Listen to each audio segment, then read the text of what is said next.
हींग की खुशबू से पूरी दुनिया के अंदर इस जनपद ने अपनी एक पहचान बनाई है और इस पहचान के नाते न केवल हाथरस के हींग की खुशबू बल्कि काका हाथरसी के नाम पर भी इस जनपद ने अपनी पहचान बनाई थी।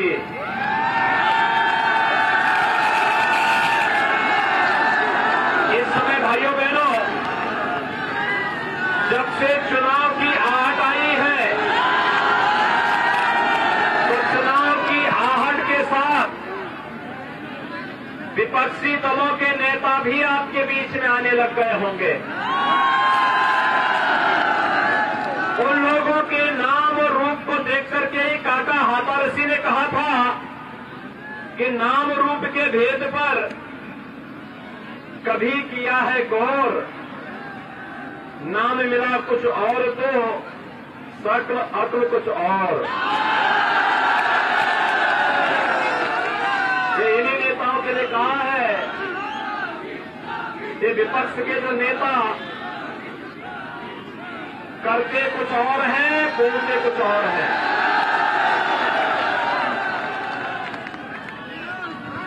कल सुना है इस जिले में समाजवादी पार्टी के नेता आए थे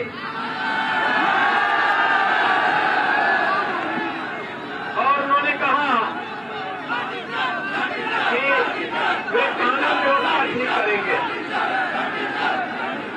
भाइयों बहनों, जिन लोगों के कारनामों से प्रदेश की कानून व्यवस्था ध्वस्त हुई थी, जिनके शासनकाल में हर तीसरे दिन प्रदेश में बड़ा दंगा होता था,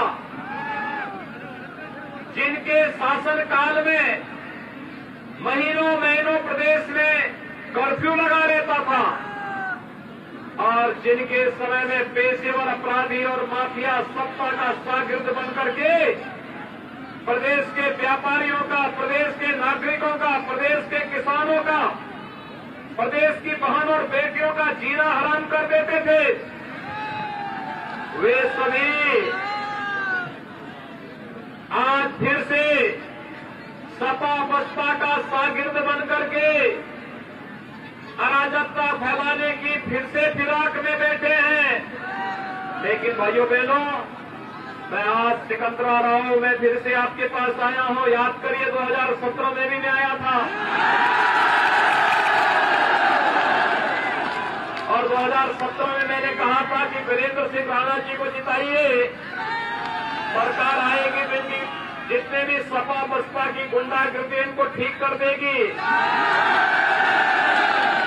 कानून व्यवस्था प्रदेश के अंदर ठीक हुई है ना,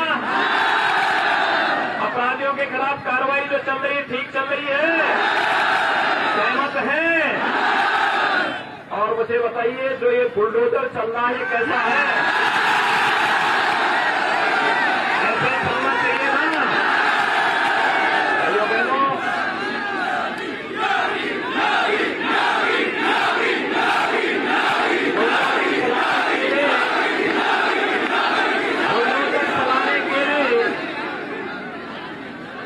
वही चला सकता है जिसकी सोच ईमानदार होगी, उसी का काम दमदार होगा।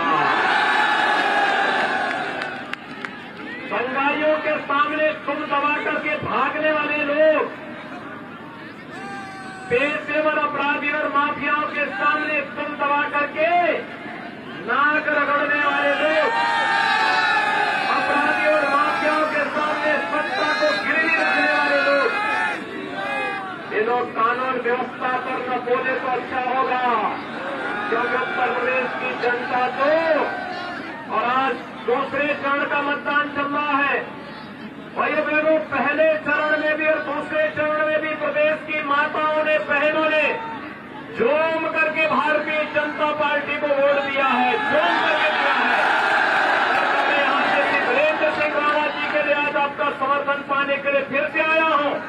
मैं फिर से कह सकता हूं कि वीरेंद्र सिंह राणा अगर यहां से चुनाव जीत करके जाएंगे तो मान के चलिए 325 सीट भारतीय जनता पार्टी को दे सकते हैं।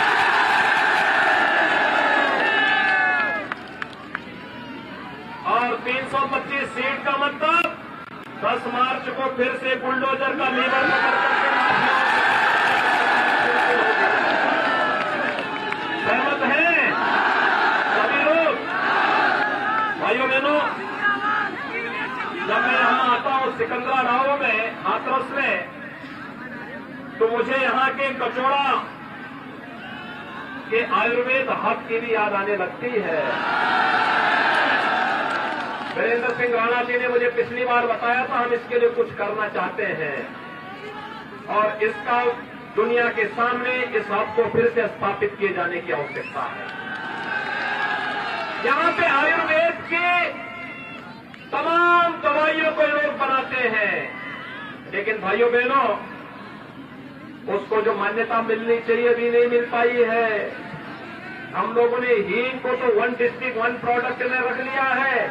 अब कचौड़ा के इस आयुर्वेद हब को भी एक नई पहचान दिलवाने का काम करेंगे। और मैं आज हाथरस में विशेष रूप से आया हूं, अहरिया समाज के लोगों को आश्वस्त करने के लिए आया हूं। पिछले दिनों ये लोग धरने में बैठे थे लखनऊ में, मैंने उनको बुलाया अपने आवास पे, मुख्यमंत्री आवास पे मैंने बुलाया। मैंने कहा भैया क्यों तुम धरने में बैठे हो? और उन्होंने कहा अनुसूचित जाति में हमें शामिल होना चाहिए। मैंने कहा अहरिया समाज को अनुसूचित जाति से वंचित किया कांग्रेस ने, कांग्रेस के पाप में सहभागी थी समाजवादी पार्टी और बहुजन समाजवादी पार्टी। लेकिन चिंता मत करिए, मैं भारत के रजिस्ट्रार जनरल को एक सिफारिशी पत्र भेज रहा हूं। और भाइयों बहनों, अहरिया समाज के लोगों से मैं फिर से अपील करूंगा, वे निश्चित रहिए भारतीय जनता पार्टी की डबल इंजन की सरकार उनके साथ न्याय करेगी। हम समस्या का समाधान निकालेंगे। भाइयों बहनों, सरकार वो नहीं जो समस्या पैदा करे, सरकार वही जो समस्या का समाधान कर दे। और हम लोगों ने तो समस्या का समाधान किया है। याद करिए, ज्यादा बहुत दूर की बात नहीं करता हूं मैं, 2012 में समाजवादी पार्टी की सरकार बनी थी ना, और उस समय के मुख्यमंत्री ने पहला काम क्या किया था? पहला काम किया था आतंकवादियों के मुकदमों को वापस लेकर के समाप्त करने की शरारत की थी उन्होंने। आतंकवादियों पर दायर मुकदमे, यानी आतंकवादियों को छोड़ने का पाप किया था। जिन आतंकवादियों ने राम जन्मभूमि पर हमला किया था, जिन आतंकवादियों ने वाराणसी के संकट मोचन मंदिर पर, वाराणसी की कचहरी पर, लखनऊ की कचहरी पर, अयोध्या की कचहरी पर हमला किया था, और जिन आतंकवादियों ने सीआरपीएफ के कैंप पर हमला किया था, उन आतंकवादियों के मुकदमों को पहला आदेश था अखिलेश यादव का उन मुकदमों को वापस लेने का। ये कानून व्यवस्था की बात ये लोग करते हैं जो आतंकवादियों के हमदर्द हैं। इनकी संवेदना माताओं बहनों की सुरक्षा के प्रति कभी नहीं थी, गरीबों के प्रति कभी नहीं थी, विकास के लिए नहीं थी। इनकी संवेदना तो पेशेवर माफियाओं के प्रति थी, पेशेवर अपराधियों के प्रति थी, आतंकवादियों के प्रति थी। और आज जब चुनाव का दूसरा फेज में भी माताएं झूम करके भाजपा के कमल चुनाव चिन्ह को वोट दे रही है, तब हमें लगता है कि 5 साल की भारतीय जनता पार्टी की सरकार की साधना, डबल इंजन की साधना सफल हो रही है। जब हर माता बहन पार्टी लाइन से बढ़ करके भारतीय जनता पार्टी को वोट कर रही है। लेकिन भाइयों बहनों, जब उनकी सरकार थी तो इनके तो अनेक प्राण है, नाम समाजवादी है, काम तमंचावादी है, और सोच परिवारवादी है। वो सिपाही खानदान के बाहर सोच ही नहीं सकते। नौकरी भी निकलेगी तो वह खानदान के इर्द गिर्द घूमेगी। खानदान के सारे महाभारत के रिश्ते निकल जाएंगे वसूली के लिए और नौजवान के जीवन के साथ खिलवाड़ करेंगे। कानून व्यवस्था को पहले ध्वस्त कर चुके थे, नौकरियों में डकैती डालते थे और हमारी सरकार ने 5 लाख नौजवानों को सरकारी नौकरी दी है। 5 लाख कोई ये नहीं कर सकता कोई भाई बची जमा होगा। हमारी सरकार ने भाइयों बहनों 1.5 करोड़ 61 लाख नौजवानों को निवेश के माध्यम से रोजगार दिया और 5 लाख लोगों को सफल रोजगार के साथ जोड़ने का काम भी किया। 1 करोड़ नौजवानों को कैबिनेट का स्थान छोड़ दे रहे हैं। हाथरस के नौजवानों को कैबिनेट का स्थान छोड़ने चुका है और सरकार का संकल्प है 1 करोड़ लोगों को कैबिनेट का स्थान छोड़ने के। समाजवादी पार्टी ने इसकी शिकायत की है चुनाव आयोग में और हमने तय किया है अगर शिकायत करोगे अब 1 करोड़ नहीं 2 करोड़ नौजवानों को कैबिनेट का स्थान देंगे। कोरोना है भाइयों बहनों, कोरोना मॉडल भारत का दुनिया के अंदर सराहा जा रहा है।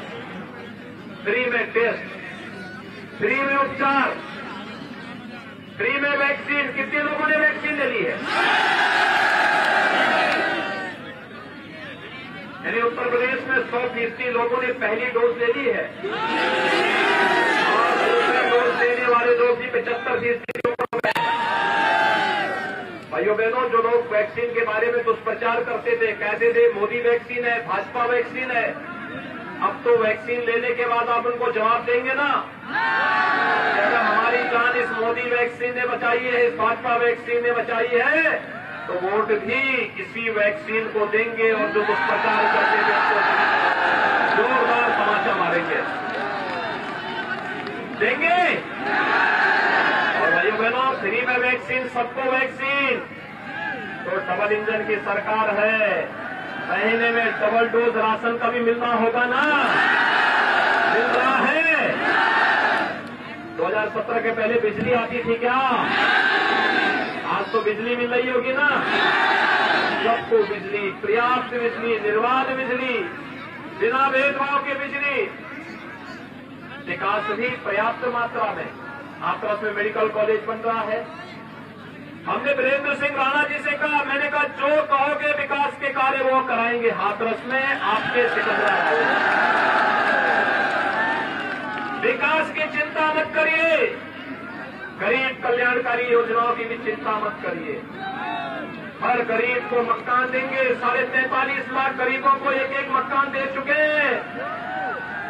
80 लाख नए मकान भारत सरकार ने स्वीकृत कर दिए। जिस गरीब के पास मकान नहीं होगा, आने वाले 5 वर्ष के अंदर उसको भी एक नया मकान मिल जाएगा। हर परिवार के नौजवान को रोजगार देने का संकल्प भारतीय जनता पार्टी ने लिया है। रोजगार या स्वतः रोजगार के साथ उसे जोड़ने का काम करेंगे। लेकिन भाइयों बहनों, राजा महेंद्र प्रताप सिंह जी के नाम पर भी हम लोग एक विश्वविद्यालय यहां बना रहे हैं अलीगढ़ में। अलीगढ़ मुस्लिम विश्वविद्यालय के लिए जमीन उन्होंने दी थी, लेकिन एक भी शिलापट उनके नाम पे नहीं। आज तो उनके नाम पर राजा महेंद्र प्रताप सिंह विश्वविद्यालय आपके अलीगढ़ में बना रहे हैं। और बाबूजी के नाम पर, बाबूजी कल्याण सिंह जी के नाम पर प्रदेश का सबसे बड़ा जो चिकित्सा मेडिकल संस्थान है लखनऊ का, वह बाबूजी के नाम पर जाना जाएगा। कल्याण सिंह कैंसर संस्थान उत्तर प्रदेश। और यही नहीं, बुलंदशहर के मेडिकल कॉलेज का नामकरण भी बाबूजी के ही नाम पर हो रहा है। विकास कार्य में कोई समझौता नहीं। लेकिन भाइयों बहनों, विकास जो आप कहेंगे वो होगा। लोक कल्याण का कार्य भी जो आप कहेंगे वो होगा। लेकिन माफिया और अपराधियों पर बुलडोजर तो हम अपने तरीके से चलाएंगे। सहमत हैं? आप सहमत हैं ना? विकास और बुलडोजर सहमत हैं?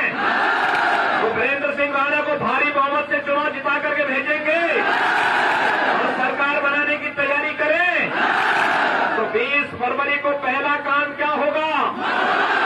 पहला काम मतदान का, पहला काम फिर जलपान।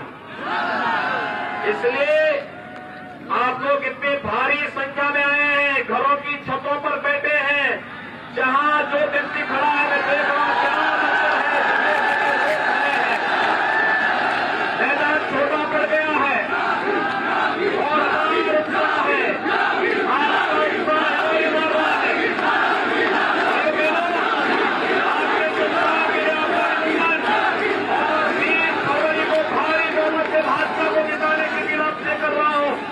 कमल चुनाव चिन्ह पर इतना वोट मारिए, विपक्ष के सभी प्रत्याशियों की जमानत जब्त हो जाए।